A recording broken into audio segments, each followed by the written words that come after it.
So this is my Bernie update for today. What's going on in the world of American politics? Oh my God. Essentially, it's fight night. This is the Las Vegas debate night. Will Michael Bloomberg show up? And if he does show up, will he do a good job? So this is exciting stuff. February 19th, 2020. This is Wednesday, 4 days before the Nevada caucuses, and then a week before South Carolina primaries, and then just 2 weeks, I think exactly now, to the Super Tuesday. So yeah, today is fight night, the Las Vegas debate night. It's also Immortal Technique's birthday, 1978. Felipe, I don't know, he's 4 years older than me, so that would make him 42 years old. So he is 42 years old. So show business, that's show business. Immortal Technique is my favorite line of Immortal Techniques. I'm actually going to read a little bit more, but it'll capture my one favorite line. Internally bleeding Immortal Technique.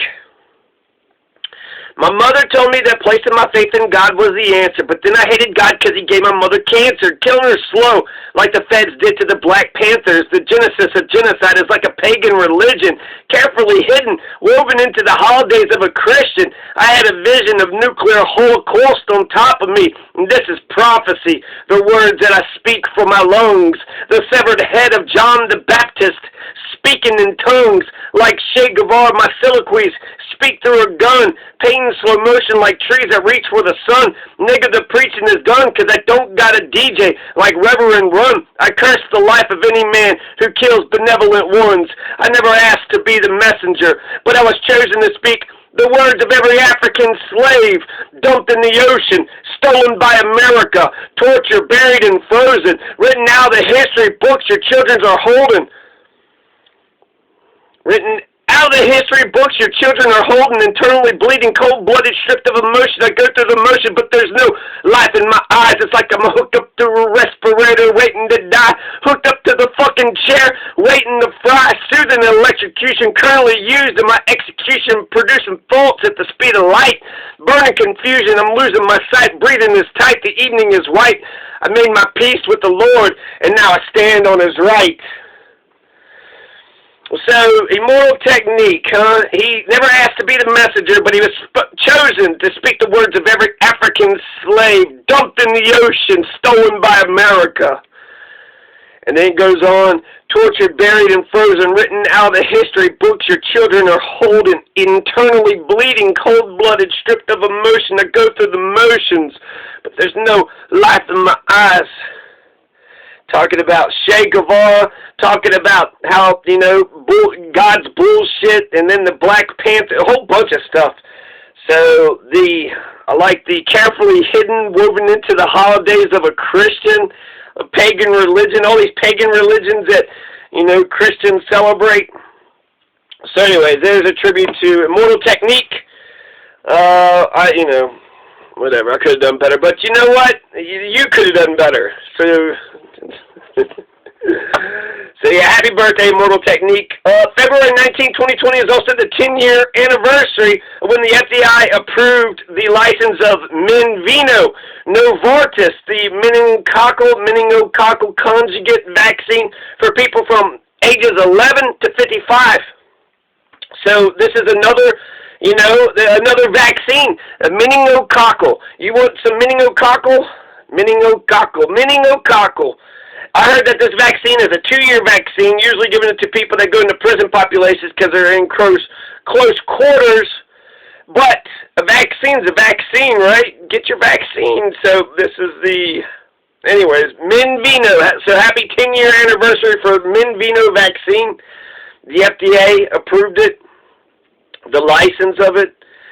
Do you remember, let's talk about the election now. Do you remember good old Kamala Harris? $25 million. Is there $100 million? How much did people give Kamala Harris to run a campaign that faltered before the election even began? You remember? You remember Kamala Harris? Yeah, Kamala, she used to be around. She's not around anymore. I remember I got to a pretty nasty argument with Person A. They're all for Kamala, me for Bernie, Tulsi, Mike Gravel. But anybody but Bernie, right? Oh, look, Kamala Harris. Look, Rachel Maddow's talking to Kamala Harris. Let's get her elected president. You know, Nancy Pelosi is 2 years older than Bernie. If you want to say Bernie's too old, Nancy Pelosi is 2 years older. And then, God, there's, you know, Elizabeth Warren, Joe Biden, Mike Bloomberg, Bernie. There's a lot of old people that's in this race. Who in the hell do we have that's, you know, not 70 years old, that's nice, you know, progressive? Abby Martin, Max Blumenthal. I guess we got like a nice handful. Rational, National, and then there's the Progressive Voice, and then there's Secular Talk, and then there's actually a bunch of progressives out here, but still, you know. The media. The media has been absolutely fucking ridiculous. The media has been so fucking ridiculous when it comes to how they've been covering Bernie Sanders. NPR, I just saw today, so February 19, 2020, NPR ran a story that says socialism is unpopular. That's the headline. So Bernie popular, socialism is not. 28% of Americans believe socialism has a favorable view of socialism, 58% unfavorable, according to, you know, their old-ass telephone polls. So, socialism impossible. MSN.com, they read a story that said winning Nevada still doesn't make Bernie the front runner. So Bernie still isn't the front runner if he wins the first 3 fucking elections. That doesn't make him electable. That doesn't make him the front runner. What the fuck does? He's won, you know, 23 primaries, 14 total elections, just won 2 primaries before. He keeps winning all these polls, and he's not electable. And he's not electable, huh? Usually, all you have to do is win Iowa and New Hampshire. If you win those 2 states, you're guaranteed to become president. You win Iowa, you win New Hampshire, you're the goddamn president. But no, not when it comes to Bernie. So, you know, these attacks are so stupid and so lame. I kind of think let him do it because Bernie can stay above the fray, right? He stays above the fray as an underdog against an establishment who's against him. He's up against the entire establishment, the MIC, insurance companies, fossil fuel industry, so many wealthy, rich, the billionaire class. So he's up against a lot of people, and their economic, you know, how much money these trillionaires, they're not going to make trillions anymore. So shit. Hopefully, you know, Bernie can, you know, live to rule as president. But he's pissing off a lot of people. It's an uphill battle. Politico ran a story, Bernie and Pete are separated by 1/1000th of a point after the Iowa recanvass. And so I guess what my point was from before was, let Bernie be the front runner and the underdog. The underdog, he still gets, you know, he's the underdog, so you want to root for the underdog. But since he's winning, he is the front runner. So I say let him be both. Politico ran a story, Bernie and Pete are separated by 1/1000th of a point after the Iowa recanvass. So now the state delegate equivalence is 26.182 versus 26.186. Bernie is still losing, but just by a frog hair. Just by a tiny, just the smallest 0.004 of a margin for the state delegate equivalence. So I will predict that Bernie's going to take Iowa. I am biased. I do want that to happen. But just looking at the trajectory of this whole thing, you know, the fact that they counted ballots that had errors on it, well, these are official ballots. You know, this is what they counted. We got to go along with this. So, yeah, I think Bernie's going to take Iowa just outright, not just, 6,000 popular vote, but outright. But these are the stories. CNN runs headline, Bernie distances himself from AOC comments on health care. You know, him and AOC aren't going to agree on, each and everything. So who the fuck knows what AOC said about health care, but Bernie, distances himself. They both are in agreement that we should have universal health care, but CNN is trying to sow division within Bernie's ranks. Politico, right? 1,000. So, Bernie hasn't won it yet. He's still losing. MSN.com. He's not the front runner. NPR socialism's unpopular. Jesus Christ. It's like they are, they can't just admit that Bernie Sanders won and he can become president. They can't admit it. They can't admit it to themselves. They couldn't admit it with Donald. They can't admit it with Bernie. It's like, wait, this guy is real and honest, and people are actually cheering for him, and he's not playing the political game and being uppity and above everybody. This doesn't make any sense. It doesn't make any sense. He's actually appealing to the progressive base. What the fuck is he doing? What the fuck is Bernie trying to do? He's appealing to the progressive base. That's not the Democratic way. Republicans appeal to their base. Democrats shun their base and appeal to the Republican base. So Republican base have two political parties pandering to them, while the Democrats don't even have, or the progressives don't even have one. An 80-year-old atheist wins a court case in Kentucky, allowed to have the license plate, "I'm God." So congratulations to Ben Hart. Judge Tatum Hove ordered the Transportation Cabinet to pay Ben Hart his lawyer's fees of $150,000. The ACLU had helped Ben Hart too. So congratulations to the ACLU. Congratulations to Kentucky and Ben Hart for winning his court case. He's allowed to have his license plate, "I'm God." And that's, yeah, they were totally discriminated against him. They had all these stupid sexually and fat ass and all this other dumb. These are the plates that the transportation says okay, but I'm God. I'm not allowed to, you know. So congratulations to Ben Hart on winning his case for that. Joe Biden now has 60 billionaire donors. Pete, meanwhile, has 56. So they are out competing each other. Biden has 60. Pete's got 56. Meanwhile, Bernie's got 0. Socialism unpopular. Even if Bernie wins Nevada, that doesn't make him a front runner. Well, the new numbers just came in from Iowa. Bernie is still losing, but only by, you know, a hiccup. Only by a nose. CNN runs the headline, "Bernie distances himself from AOC comments on health care." I already told you that, but that's... Okay, so Joe Biden said on Bernie Sanders that he's been talking about universal health care for 30 years and he can't get nothing done, right? Oh, Bernie's been talking about the same goddamn shit. Yeah, inequality, poverty, war. Joe Biden didn't get it. Joe Biden does not fucking get it. Bernie Sanders has been talking about universal health care for 30 years, which means that we know that he's going to get it for us. We know that he believes in it. He believes in it so strongly, he's been talking about for 30 years.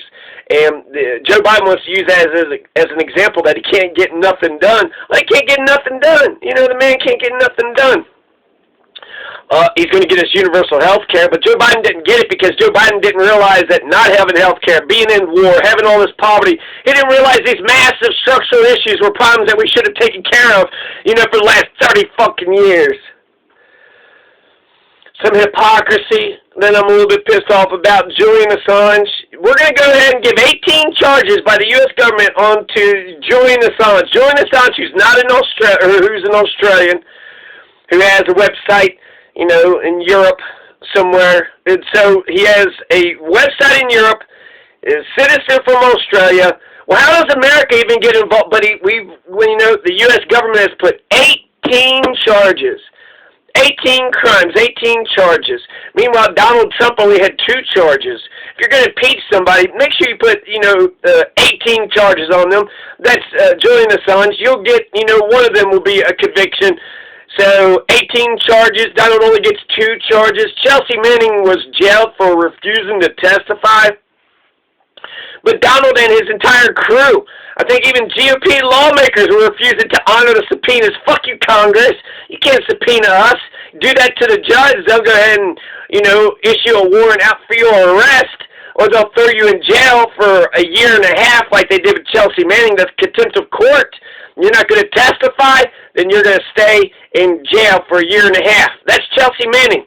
For refusing to testify, for refusing to honor the subpoena, the same crimes that Donald and all his cohorts were guilty of. Meanwhile, Manning goes to prison, but Donald and them, they don't go to jail. Nobody, what the fuck? Good men who stand up against mass murder, who want to win Iraqi hearts and minds, not by murdering innocents, but by protecting the innocents, go to jail. But the ones who perpetuate war, murder, death, destruction, mayhem. These people, they get a clean slate. Nobody does anything. Nobody says nothing. Nobody does anything. Michael Bloomberg is going to insult farmers by saying that he could teach anybody to be a farmer. You dig a hole, put a seed in it, put dirt on top, add water, up comes the corn. I mean, that pretty much is all it takes to be a farmer. But, you know, Bloomberg is a elitist piece of shit. You know, he looks down on farmers and working class. He looks down on us all. And he's got a Napoleon complex, short-ass fucker. He has to look up to us all. That's why he looks down on us all. So, yeah, fucking Bloomberg. I want to mention that I want to take a moment for the 20 who were killed in Diffa, Niger. There was an AIDS stampede. Many women and children died out of the 20. So Nigeria has a bunch of refugees, and they go into Niger. They need food. They need money. These are the victims, the Nigerian refugees. 120,000 new refugees have left Nigeria due to Boko Haram's ongoing terrorism since 2009. Boko Haram has been terrorizing Nigeria. So 2009, Jesus Christ, Boko Haram is just, you know, talk about a qualified enemy that we could just, you know, really hanker down. We're in Niger and Nigeria, so how come fucking Boko Haram is still allowed to operate with impunity? Bloomberg is 78 years old. On marijuana, Bloomberg is such a lying piece of shit. Now, you know, he's not a racist piece of shit who hates black folks. Listen up, black people. He's going to legalize marijuana for you. How brave of Bloomberg. Now that, 13 American states have already legalized it. Black folks could have just moved to that state. They didn't need Bloomberg to legalize it. Nobody needs Bloomberg to legalize it. And guess what? Bloomberg isn't even going to legalize it. He's going to decriminalize it, which is, close to legalization, but not quite. He's going to leave that ultimate decision up to the states. So the feds aren't going to be in the business of, getting potheads anymore. He's going to, so what the fuck? Fuck him. I don't believe this. I don't believe he's going to do that. I don't believe he would even decriminalize it. So he can't even say legalize marijuana. 13 states have already legalized marijuana. Fuck Bloomberg. If you want legal marijuana, you don't need Bloomberg's bullshit promise like Klobuchar. You think Amy Klobuchar is the one that's going to bring marijuana legalization, right? Bernie Sanders said on Bloomberg that Bloomberg won't bring the excitement and the energy that's needed to defeat Donald. And that's absolutely right. Frankly, vote for Bernie or bad things will happen. This is a threat by one of the Bernie bros in Twitter that Bloomberg pointed you better vote for Bernie or bad things are going to happen. I think it's ominous, but it's also ambiguous. So bad things will happen. If we don't get behind Bernie Sanders and we don't get Bernie Sanders as the President of the United States, as the Commander-in-Chief, as the leader of the free world, as the person that's going to usher in all these radical changes, if we don't get Bernie Sanders in here to save America, bad things will happen. Without a President, Bernie Sanders, we're going to have poverty all over the fucking place. We're going to have police brutality all over the fucking place. We're going to be at war in 7, 18, 20, 30 different countries, shadow wars, Africa. Let's just keep on being at war forever and ever, right? If you don't vote for Bernie, the forever wars will carry on. Poverty will carry on. Police brutality will carry on. The lack of respect by the government and the system. The lack of access to the courts. The courts are supposed to be there for the citizens, but it's just a rich man, powerful man's game. So what the fuck are people to do? This needs to be a nation where we actually, support each other, love each other, and elevate each other. If Bernie Sanders isn't elected, then your, grandmother might die, or your kids, or your neighbors, or somebody, or you might die because you don't have health insurance. So you're still going to leave 43 million Americans without health care. Or, 35 million Americans without health care, 43 million Americans are going to be left in poverty. And so if you do not vote for Bernie Sanders, bad things will definitely happen. So that's totally accurate. If you took that and said, you're threatening me. No, I'm not threatening you. If you don't vote for Bernie Sanders, bad things are going to happen. Bad things have been happening the whole time. We need to make America great for the first time. Bad things have been happening the whole time. Let's make good things happen. Can we choose the good wins over evil, right? And that's how Hollywood works. but even Republicans don't like that. They don't like it's all Hollywood. There is a bunch of perverts in Hollywood. There's perverts in the ruling class. Donald and Bill Clinton were associated with, that fucking Epstein. So, what the fuck is going on? To sit there and pretend that bad things won't happen because Bernie Sanders wasn't elected, that's illogical. If you don't vote for Bernie, you might be fine. I don't have any respect for you because people are, dying out here. People, this is their livelihood, their water and food, clothing, shelter.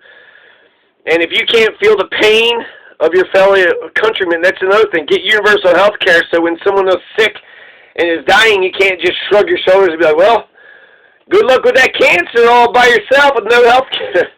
Now you could say, hey, I learned about cancer. You learned about cancer. Now let's share the knowledge that we have and try to conquer this cancer that you got. It would turn us from being a dog-eat-dog capitalistic, all opposing each other nation to a nation who cares about one another, who loves one another, who at least has a process for when someone is sick or destitute or down and out that they can go to. And right now, that's not the case. Right now, you walk past a homeless person because either, hey, you got to, give that homeless person a home, let them live in your home, but then they criminalize that shit too. They criminalize us feeding the homeless, criminalizing us letting the homeless live in our homes. But you cross a homeless person, you're not, either you can't or you won't let them stay in your own home. And then what other options you got? Go to the government. They should be taking goddamn care of this shit, right? Not just criminalizing people saying, hey, can I have some money?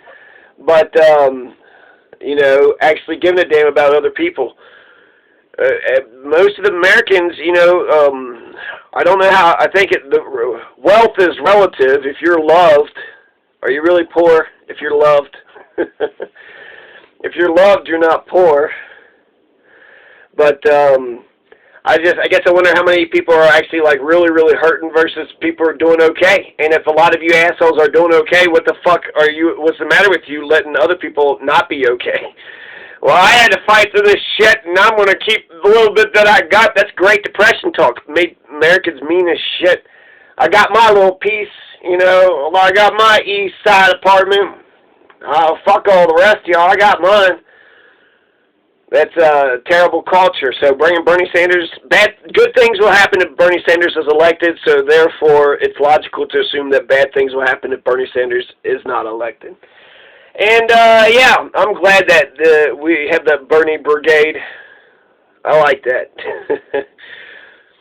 So, if anything, we Bernie supporters should try to organize ourselves, but unfortunately there is that weird phenomenon that people look at Bernie and they think he's great, but the Bernie supporters themselves might not even like each other. I've run into some assholes, but I've run into some good ones too. Anyways, run Bernie, run. Come on, Nevada. Bernie's going to kick ass tonight, beat Bloomberg, and then go on to become the president. So yeah, February 19, 2020, Bernie update. Done.